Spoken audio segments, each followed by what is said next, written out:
Let's get right to it today. Record the following statements as equations. Record means write. So we're going to write the following statements as equations, and equations are math problems. I'm going to go to my text box tool, my T. Let's start at size 30. Remember, you can always change the font size to make it smaller or larger. For now, I'm going to start at 30. 56 is 7 times as many as 8. Our key word here is, yes, times. We know that we are going to use multiplication because of this keyword, times. 56 is, and for this math equation, is another way to say equals. 56 equals 7 times multiplied as many as 8. So for this statement, we wrote down this statement as a math problem. So it read 56 is 7 times as many as 8, and we can show that by writing 56 equals 7 times 8. Let's do it again. 18 is 6 times as many as 3. 18 is 6 times as many as 3. Are we going to multiply, add, or subtract? Yes, we're going to multiply because of this keyword, times. Going back to my text box. 18 equals, because is another way to say equals for this equation, 6 times, I'm putting the time sign, as many as 3. So 18 equals 6 times 3. Go ahead, complete C on your own. Write this statement, 63 is 9 times as many as 7, as an equation. Write this statement as an equation, just like we did for the first two.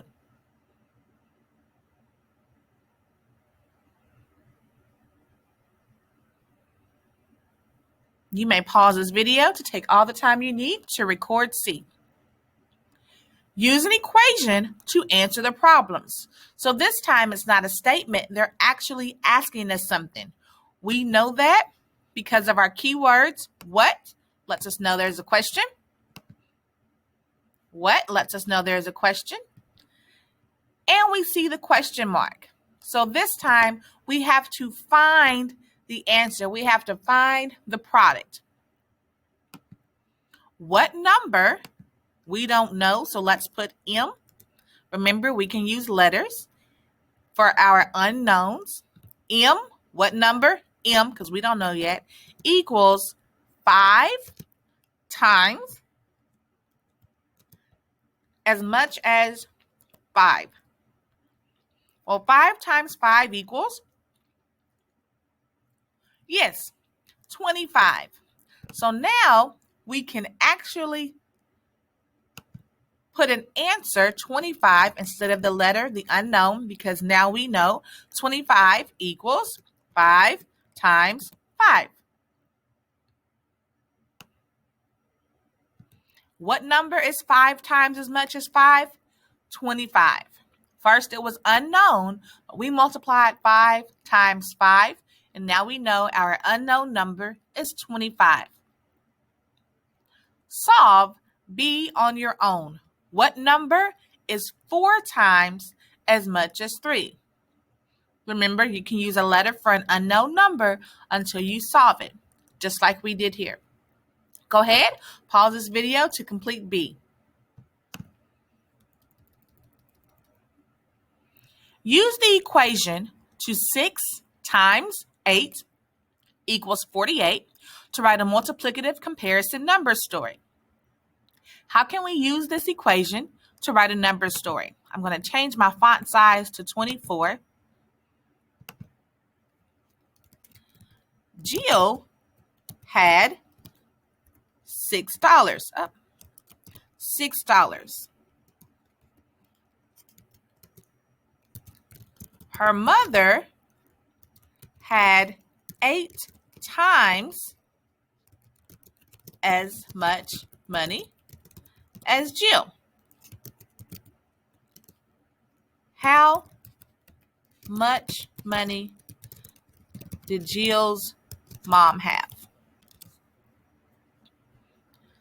So we used the numbers that we were given. 6, Jill had $6. Her mother had 8 times as much money as Jill. How much money did Jill's mom have? 48. Jill's mom had $48. And that's our comparison number story. We are comparing how much money Jill had, $6, and how much money her mother had, which was 8 times as much as Jill's $6. So we multiplied 6 times 8. Neve's rope is 2 times as long as Peter's rope. If Peter has 9 feet of rope, how many feet of rope does Neve have? We're going to have to enter our equation with the unknown. So you're going to do that here. We need to find out our unknown. Let's go with the letter S. It's unknown how many feet of rope does Neve have. That's what we're trying to solve. How can we solve that? What would be our equation and then our answer? Think about the information that we already know. Neve's rope is 2 times as long as Peter's rope. In that sentence, do we need to add, subtract, or multiply?